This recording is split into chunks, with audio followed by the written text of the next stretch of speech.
In recent years, I've been asked the question why I am so passionate about hauling my camera gear into the woods in order to film our hunts. I'm asked, Paul, why do you add so much work to the process of harvesting wild game? Some people realize the amount of work that goes into capturing a quality hunt on film. Others think it's just grabbing a camera and heading to the woods and pushing the record button.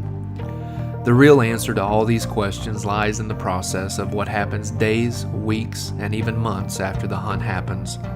Every day, I get to sit at a blank canvas called the computer screen.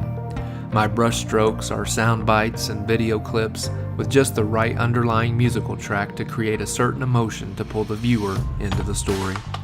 When I'm finished pulling all the pieces together, there's a deep sense of satisfaction that I was able to tell someone's hunting story in a creative way. The real sense of accomplishment comes when a viewer compliments the work via a post on social media, or maybe I'm out with my family and someone says, "Hey man, I really enjoyed that latest hunt that I saw that you produced." At that moment, all of the hard work was worth it. The Whitetail Factor has grown immensely since its humble beginning in 2013. Today, I am blessed to be the lead producer for this group of passionate hunters and videographers. What you are about to witness in the coming weeks is the culmination of years of hard work and preparation. This group of avid outdoorsmen are committed to sharing their true-to-life hunting adventures behind the lens of a camera. This drive that we share to be the best we can be as hunters and videographers is what we call October Obsession.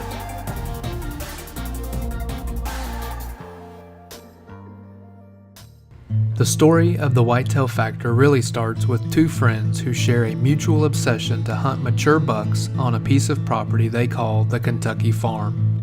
Uriah and Joe began hunting the Kentucky Farm in the late season of 2013. When they first began to survey this property, there were many questions that needed to be answered. Two of the biggest questions that loomed in their mind was what was the deer herd like and what would be the potential for the future. With these uncertainties lying before them, Uriah and Joe developed a very strategic trail camera program that they implemented for the remainder of the 2013 season. The first trail camera survey was eye-opening. The cameras began to acquire photo after photo that provided vital information that became foundational in studying both the quality and quantity of the deer herd on the Kentucky Farm. Uriah and Joe were both surprised and pleased with the potential they were beginning to see in their Kentucky farm. The spring and summer months of 2014 were quickly approaching. With each passing day of the calendar, a plan was being set into motion that Uriah and Joe devised for the Kentucky farm.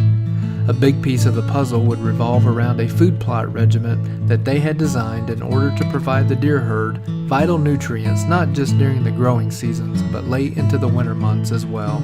Uriah and Joe were focused on creating an environment on this farm where the deer herd would not just survive but thrive. Once again, as photo after photo rolled in throughout the summer months and the early bow season, a fire was ignited in both Uriah and Joe that still drives them to this day. Uriah and Joe's emotions were at an all-time high by mid-October of 2014. There were numerous bucks that they were targeting on the Kentucky farm. Uriah was able to harvest his very first buck while on an evening hunt. We invite you to join Uriah and Joe in the tree as we take you back to that magical moment where it all started for the Whitetail Factor the night that Uriah harvested a buck named L4D2.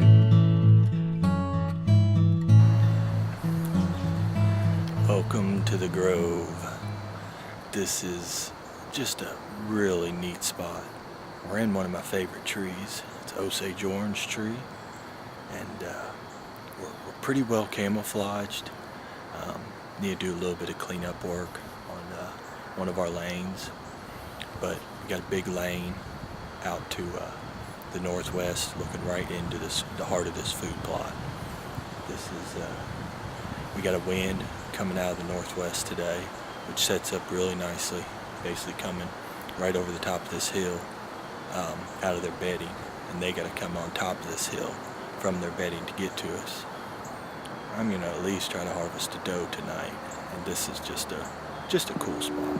Even if you don't do anything, just come up here and sit. Just such a really pretty spot. And as all you hunters know, we love to be out in nature.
That's lucky, brother. That's lucky. I'm telling you right now.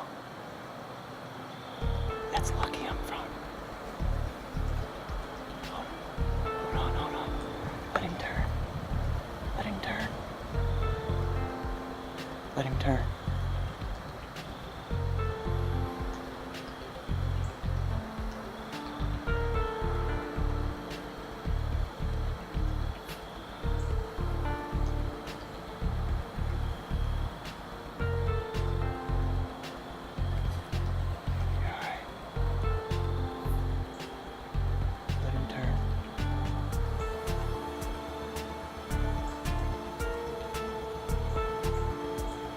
Alright, stop.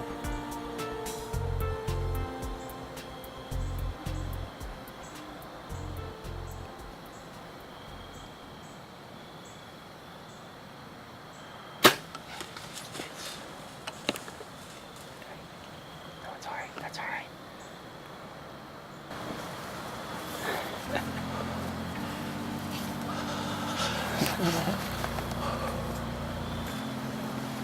Collect yourself and tell him about it. You hit him good. Hit him a little back, but we'll find him.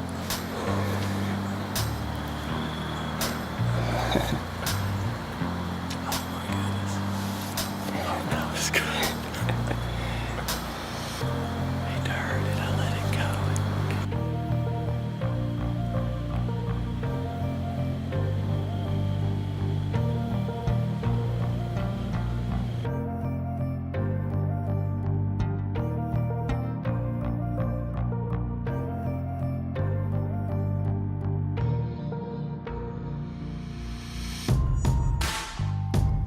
After closer examination, Uriah and Joe realized that this buck was not lucky as they had originally thought, but rather a buck named L4D2. Either way, Uriah had just harvested his very first buck, and now it was time for Joe to put together a plan to harvest an old buck named Krabby.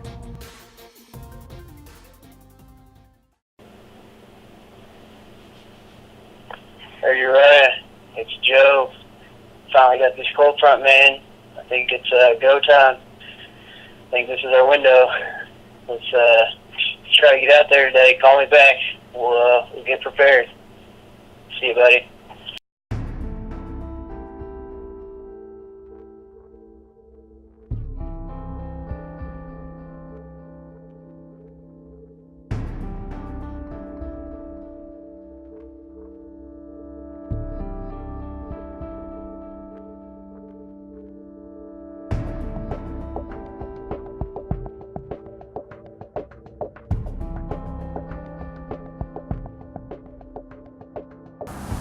It's a little after 5.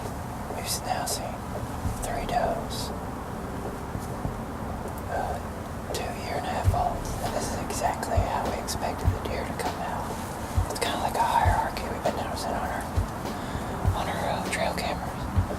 The does come out, then the year-and-a-half-olds, and the 2-year-olds. So we're hoping that keeps coming.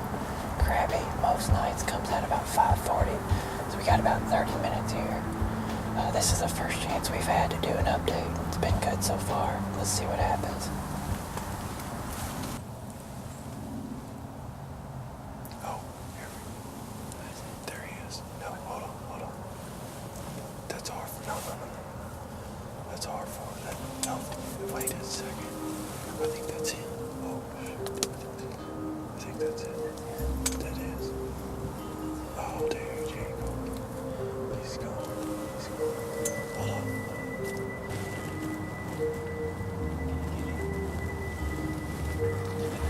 Hold on. Yeah, I'm on it. Wait till he puts his head in. I'm on it. I gotta wait till he puts his head in. Turn my light on.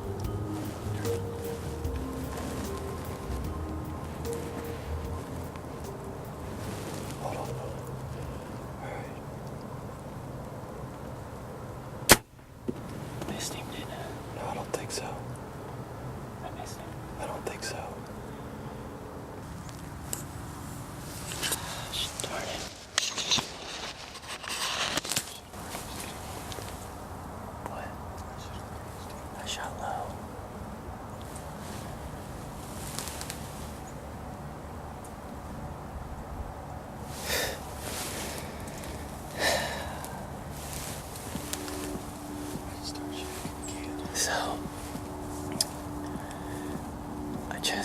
we just encountered Krabby Jr. or Krabby, whatever. But it was we just reviewed the footage and we thought we missed him. But we looked at the footage. Actually, looks like a good shot. It might be a little far back, but we're gonna give it here a minute. We're gonna get out. Hopefully we find him. It looked good, up and down, just maybe a tad far back. So we'll check the blood and see what happens. We've been tracking this deer about I don't know, 100 yards. Our food plot's on top of the ridge. We got down here and there's a creek right below us. Found this nice little blood, but we're gonna go up here. It's kind of like a little meadow. We know a lot of deer bedded down here.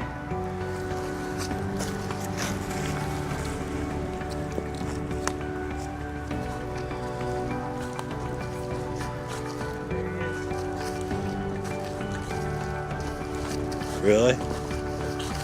Oh yeah.